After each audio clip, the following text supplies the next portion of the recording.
fait, cette agence se comporte plus comme une milice que comme une police. Et ça, dans un système démocratique, c'est révélateur peut-être d'une transition. Et c'est effectivement très préoccupant. Maintenant, les appels, les campagnes de recrutement aux États-Unis, ça a toujours existé. En cas de guerre, l'ennemi extérieur, Uncle Sam needs you. Aujourd'hui, il y a cette idée que l'ennemi est là à l'intérieur de nos frontières. L'ennemi, ce sont les immigrés, illégaux, mais aussi qui ne sont pas illégaux.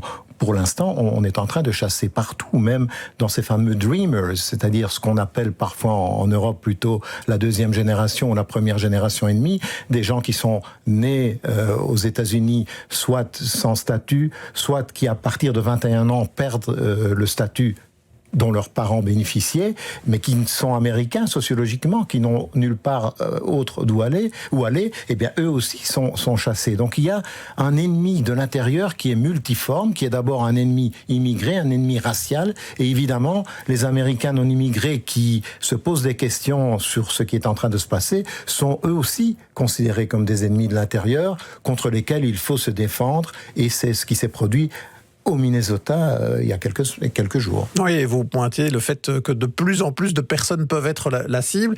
On pourrait presque dire que Donald Trump, ayant pris des mesures très restrictives sur la migration, sur qui peut bénéficier de la nationalité américaine ou d'un titre de séjour, a quelque part créé plus de migrants potentiellement éligibles à l'intervention de l'ICE. C'est clair, on a révoqué le statut temporaire légal de millions de personnes qui sont de facto, dans l'état d'esprit de l'administration Trump, devenus des illégaux, susceptibles d'être déportés. Et donc on a augmenté le pool de personnes qui constituent des ennemis de l'intérieur.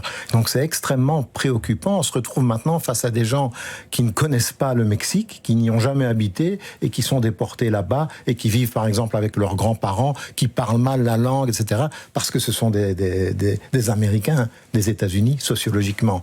Donc il y a quelque chose qui va au-delà même que simplement analyser les bavures de certaines personnes.